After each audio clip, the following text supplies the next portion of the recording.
Welcome to this week's video, and this week we look at a medieval elephant ivory carving which is now kept in Berlin. It's just over 22 centimeters high, so which is nearly 9 inches, and it dates from circa 1870. So it's well over 1200 years old and was possibly made in Metz in France, which was part of the Carolingian Empire at the time. Whilst we just see the ivory now, it would have been enhanced with gilt and gilding at the time. And yeah, we deliberately chose a piece of medieval art to cover this week, just to show how Christian faith has influenced artists of all times and cultures.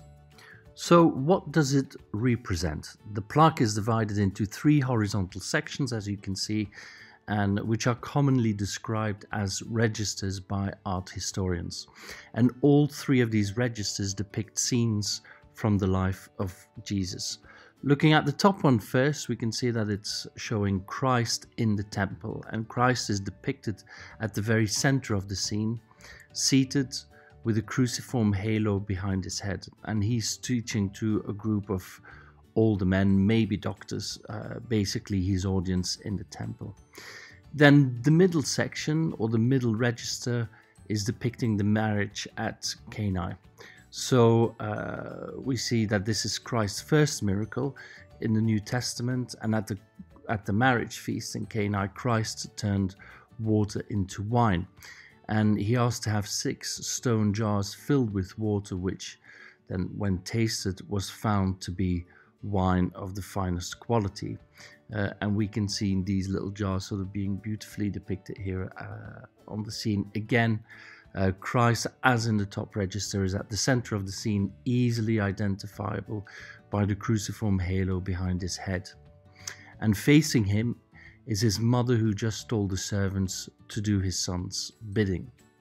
And then the bottom register is showing and depicting Christ healing the leper, which is the very subject of this forthcoming Sunday's gospel.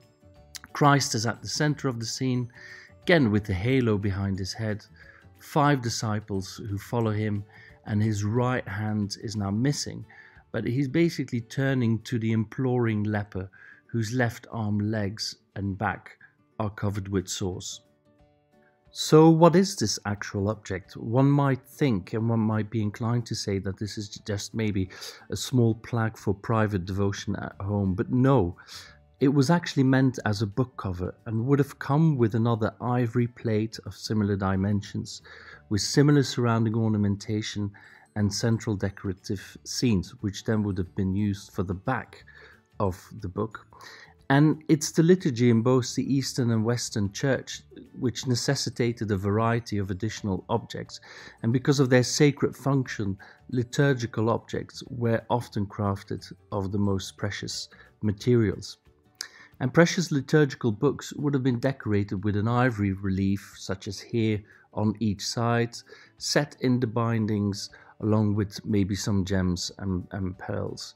And I think our high relief carving was probably meant for the binding of a book of Gospels, given that all 3 of the scenes here are from the New Testament.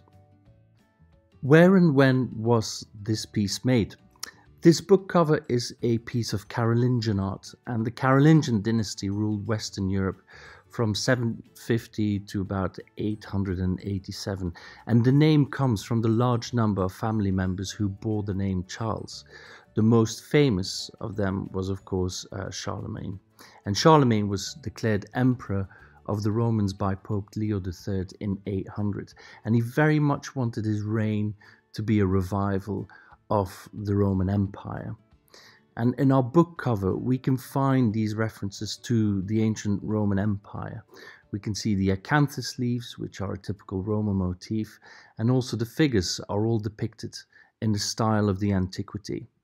Thank you very much for watching, and like with all our videos, please visit us at christianart.today, where you can also go to our study materials section, where you can read more into depth about this very object. Thank you for watching. Goodbye.